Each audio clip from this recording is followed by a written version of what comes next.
بنو نذیر مدینہ منورہ سے نکلنے کو تو نکل گئے، مگر خیبر پہنچ کر انہوں نے اپنی سازشوں کا جال سارے ملک عرب میں پھیلا دیا۔ ان کے رئیسوں نے مکے جا کر قریش کو آمادہ کیا۔ قبیلہ غطفان کو خیبر کی آدھی پیداوار کا لالچ دے کر اپنے ساتھ ملا لیا۔ بنی اسد ان کے حلیف تھے، وہ بھی اٹھ کھڑے ہوئے۔ غرض سب مل ملا کر 10,000 کا بھاری لشکر مدینہ منورہ کی طرف روانہ ہوا۔ جب نبی اکرم صلی اللہ علیہ وسلم کو ان کی چڑھائی کی خبر ملی تو آپ نے صحابہ کرام رضی اللہ عنہم سے مشورہ کیا۔ سیدنا سلمان فارسی رضی اللہ عنہ نے مشورہ دیا کہ شہر کے 3 اطراف میں دشوار گزار پہاڑ، مکانات اور کھجوروں کے گھنے باغات ہیں جو پناہ کا کام دیتے ہیں۔ صرف شمالی سمت کھلی ہے، اگر وہاں خندق کھود دی جائے تو شہر کا حملہ روکا جا سکتا ہے۔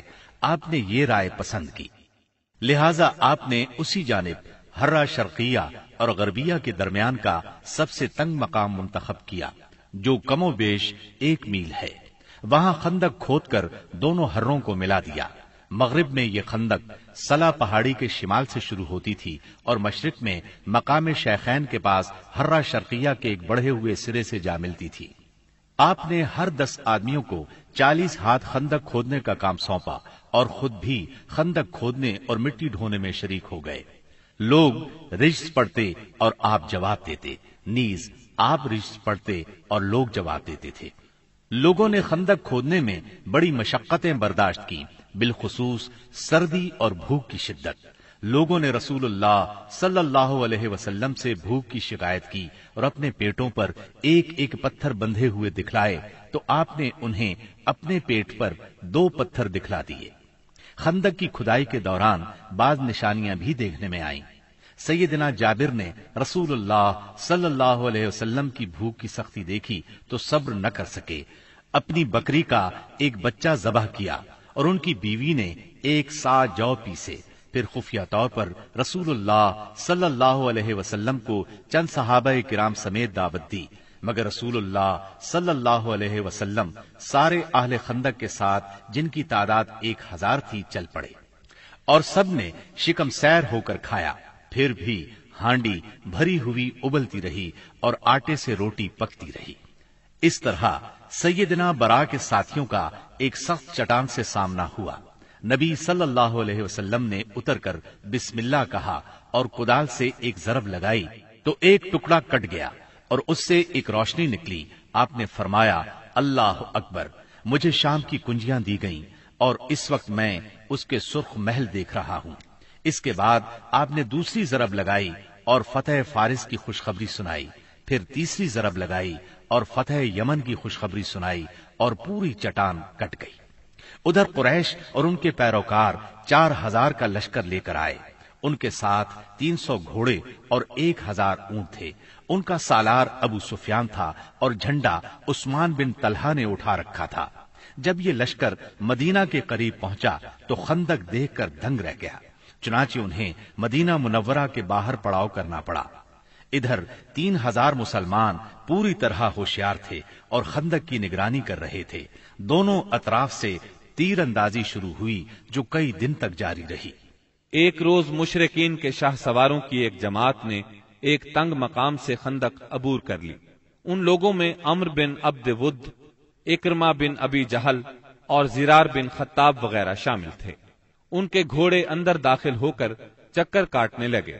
ایسے میں سیدنا علی رضی اللہ عنہ چند مسلمانوں کے ساتھ نکلے اور جس مقام سے انہوں نے خندق عبور کی تھی اس پر قبضہ کر لیا۔ اس طرح انہوں نے ان لوگوں کا واپسی کا راستہ بند کر دیا۔ اس پر عمرو بن عبد ود نے انہیں مقابلے کے لیے للکارا۔ وہ بہت بہادر اور ظالم تھا۔ سیدنا علی رضی اللہ عنہ نے کوئی بات کہہ کر اسے بھڑکا دیا۔ وہ گھوڑے سے اتر آیا۔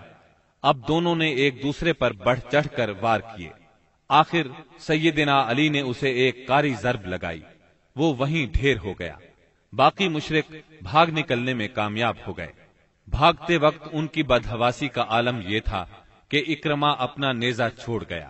نوفل بن عبداللہ خندق میں جا گرا، جسے مسلمانوں نے قتل کر دیا۔ اب مشرکین نے تیر اندازی شروع کر دی۔